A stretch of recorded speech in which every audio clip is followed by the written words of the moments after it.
Hi Vilas, welcome to genius பார்வை. இன்னைக்கு நம்ம இன்ட்ரெஸ்டிங்கா ஒரு படத்தை பத்தி பார்க்க போறோம். அந்த படம் என்னன்னா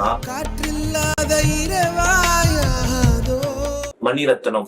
மணிரத்னம் சொன்னோடனே எல்லாருக்கும் ஞாபகம் வருது, நாயகன் வரும், தளபதி, பாம்பே, இந்த மாதிரி படங்கள் தான் வரும். ஆனா குருன்ற ஒரு படம் நிறைய பேருக்கு பரிச்சயமா இருக்காதுன்னு நினைக்கிறேன். ஏன்னா படம் இந்தியில எடுக்கப்பட்ட படம். அதுக்கப்புறமேட்டு இந்தியில நல்லா போனதுனால அதை தமிழ்ல மொழிபெயர்த்தாங்க. அதே மாதிரி நான் ஒரு டிஸ்கிளைமர் ஒன்று போட்டுறேன். இந்த வீடியோ யாருக்கானதுன்னா, லைஃப்ல எதனா சாதிக்கணும், யாருக்கு கீழேயும் நம்ம இல்ல, அதே மாதிரி யாருக்கு மேலேயும் நம்ம இல்லைன்ற ஒரு மைண்ட் தாட்ல இருக்கிறவங்களுக்கு இந்த வீடியோ யூஸ்ஃபுல்லா இருக்கும். அர்த்தம் எப்படி போனா என்ன, நான் 3 வேளை சாப்பிடுறேன், அதுக்கு ஒரு கம்பெனில வேலை பாக்குறேன், எனக்கு அது போதும் அப்படின்னு இருக்கிறவங்க இப்ப இந்த வீடியோ ஸ்கிப் பண்ணிட்டு போயிடலாம்.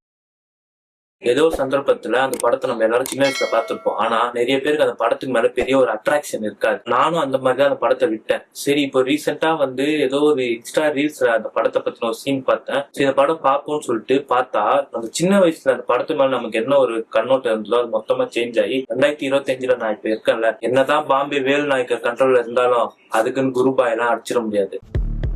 வேம்பிளியே அடிக்கிற அளவு உங்ககிட்ட ஆட்டம் இருக்கலாம், ஆனா அதுக்கெல்லாம் ரோஸ் அடிச்சிட முடியாது. வேல் நாயகர் எதை சொல்றேன், நாயகனை சொல்றேன். என்னதான் ஒரு நாயகன் ஒரு மாஸ்டர் பீஸா இருக்கட்டும், இந்தியன் சினிமாவே ரெப்ரசென்ட் பண்ற ஒரு பயங்கரமான படமா கூட இருக்கட்டும், ஆனா அதுக்காகலாம் குருபாய் அடிச்சிட முடியாது. நீங்க நாயகன் படம் பார்த்துருந்தீங்கன்னா, காட்ஃபாதர் இன்னும் பார்க்கலன்னா நீங்க காட்ஃபாதர் படத்தை போய் பாருங்க. அதுக்கப்புறம் திருப்பி நாயகனை பாருங்க. நாயகன் படத்து மேல இருந்து உங்களோட பெர்ஸ்பெக்டிவே மாற வாய்ப்பு இருக்கு. ஏதோ ரிசம்பிள்ஸ் அங்கங்க காட்ஃபாதரோட ரிசம்பிள்ஸ் இருக்கதான் செய்யும் நாயகன். குரு படம் என்னன்னா, அதுல நிறைய சைக்காலஜிக்கலான ஒரு விஷயத்தெல்லாம் ரொம்ப ஈஸியா ஹேண்டில் பண்ணி இருக்காங்க. ஒரு ஹீரோ பார்த்துவே ஒரு மோட்டிவேஷன் மூவி அந்த மாதிரி நீங்க எடுத்துக்கிட்டா கூட என்ன சொல்லுவாங்க, ஒரு கஷ்டப்படுறான், அவன் பெரிய ஆள் ஆகிறான், இதான் கதையா இருக்க போது அந்த ஒன்லைன் டெம்ப்ளேட் இதுதான் எல்லா படத்துக்கும். இந்த 2025 நம்ம நிறைய மோட்டிவேஷன் படம் பார்த்துருப்போம். சூரிய போற்றி, 12th fail, pursuit of happiness, இறுதி சுற்று, இந்த மாதிரி நிறைய மோட்டிவேஷன் மூவிஸ் எல்லாம் இருக்கு. அதெல்லாம் நம்ம ஓரமா வச்சாலும் இந்த 2007 வந்த குரு படம் எங்க தனிச்சு நிக்குதுன்னா ரைட்டிங்ல தான்.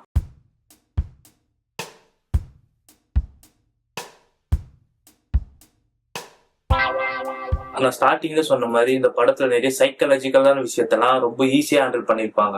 குருன்றவர் ஒரு நார்த் சைடுல ஒரு கிராமத்துல பிறந்து, அவங்க அப்பா கிட்ட இருந்து, அவங்க அப்பா ஒரு ஸ்கூலோட பிரின்சிபலா இருக்காரு. அங்க இருந்து சண்டை போட்டு, இதான் என்னோட முடிவுன்றது ரொம்ப ஸ்ட்ராங்கா ஒரு சின்ன பையன் இருந்து ஒரு வெளிநாட்டுக்கு போறான். இந்த ஊர்ல நடக்கிற பிசினஸ் ஸ்டாட்டிஸ்டிக்ஸ் எல்லாம் இருக்குல்ல, அது அவன் சின்ன வயசுல இருந்தே பார்த்து அவனுக்கு அவனுக்கே தெரியாம அதான் அவனோட வாழ்க்கையோ அப்படின்ற ஒரு நிலைமைக்கு போறான். சும்மா சொல்லுவாங்களே, நம்ம சின்ன வயசுல இருந்து எதை பாக்குறோமோ அதுவேதான் நம்மளும் ஆகும். வெளிநாட்டிலேயே ஒரு வெள்ளக்கார கீழதான் வேலை செய்வான் ஒரு கம்பெனில.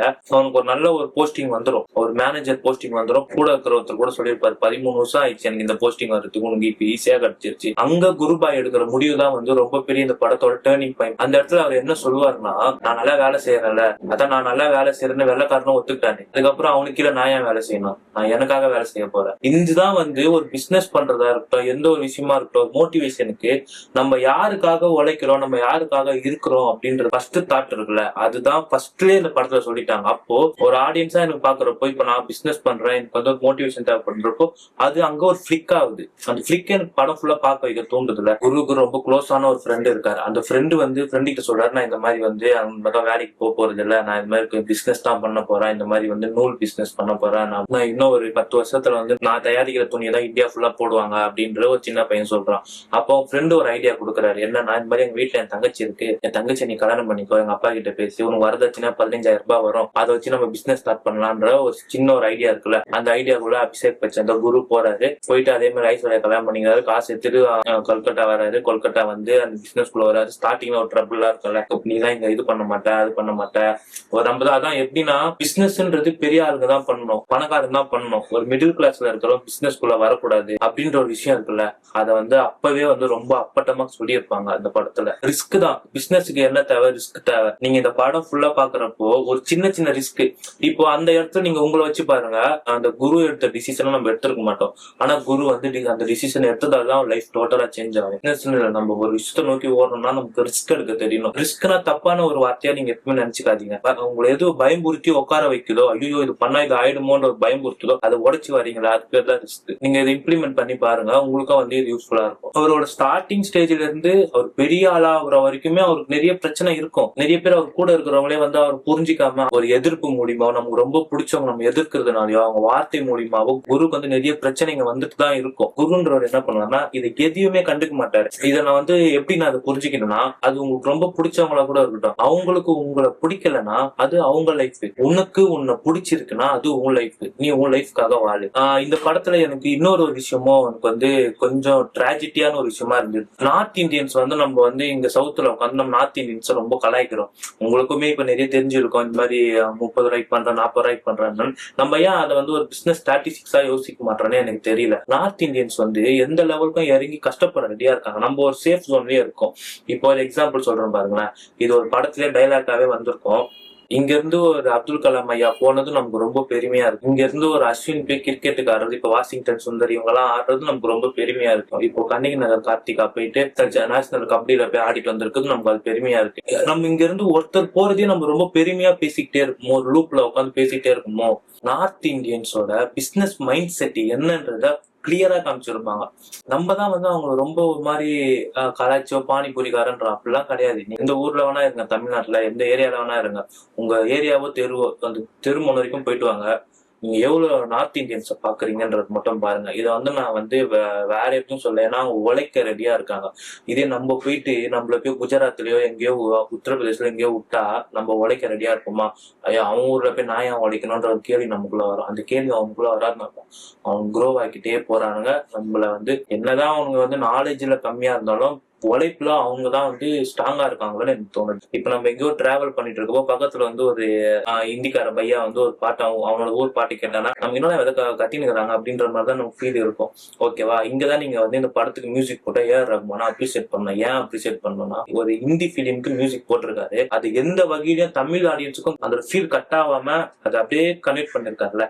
இப்படியெல்லாம் கேட்டாரு. எல்லா பாட்டுமே இந்த ஆல்பம்ல தான் இருக்கு. அது ஒன்றும் பெருசுல ஏஆர் ரஹ்மான் போட்ட நிறைய பாட்டு நம்ம அப்படிதான் கேட்டிருக்கோம். ஏஆர் ரஹ்மான் மட்டும் தான் முடியும். சோ இந்த மாதிரி இந்த படத்துல நிறைய இருக்கு. நீங்க உங்க லைஃப்ல வந்து ரொம்ப டவுனா ஃபீல் பண்றீங்க, நம்மளால எதுவுமே பண்ண முடியாதோ அப்படின்னு சொல்லி ஃபீல் பண்றீங்கன்னா இந்த படத்தை நீங்க ஒரு டைம் ஆச்சு பார்த்தாகணும். நெக்ஸ்ட் டே எதுனா நம்ம புதுசா பண்ணணும்ன்ற ஒரு மோட்டிவேஷன் இருக்குல்ல, அதனாலதான் இந்த படம் வந்து நான் சொல்றேன். அவன் என்ன வேணா பண்ணட்டும், நான் பண்றத பண்ணுவேன்டா அப்படின்றது நாயகனை கூட எடுத்துக்கிட்டீங்கன்னா அதுல கொஞ்சம் ரிவெஞ்ச் இருக்கும். என்ன இப்படி பண்ணிட்டேன் உன்னை அப்படி பண்றப்ப.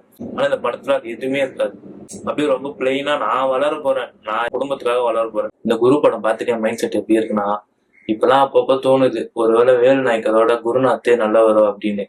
என்ன பண்றது, நம்ம லைஃப் வேலு நாயக்கரோடது. இந்த வீடியோ பார்த்துட்டு இருக்க எல்லாருமே இந்த வீடியோ பார்த்து முடிச்சோன்னுமே உங்களுக்கு வந்து ஒரு 2 hours 40 minutes உங்க லைஃப்ல வந்து ஸ்பெண்ட் பண்ண முடியும். நான் ஒரு படத்துக்காக குரு படத்தை பாருங்க, யூடியூப்லயே இருக்கு, பாருங்க. பார்த்துட்டு நீங்க சொல்லுங்க. ஸ்டார்டிங்ல போட்ட டிஸ்கிளைமர் மாதிரி தான், எதனா லைஃப்ல சாதிக்கணும், நெக்ஸ்ட் லெவல் போகணும், நிறைய மோட்டிவேஷன், நிறைய வெறியோட, நிறைய கனவோட சுத்திட்டு இருக்கிற நிறைய இந்த மாதிரி பசங்க நிறைய பேர் இருந்தீங்கன்னா இந்த படத்தை போய் பாருங்க. இந்த படத்தை பார்த்தீங்கன்னா இந்த படம் பார்த்தாலும் உங்க லைஃப் நல்லா ஆகுமாலாம் இல்லை, ஏதோ ஒரு ஐடியா உங்களுக்கு கிடைக்க வாய்ப்பு இருக்கு.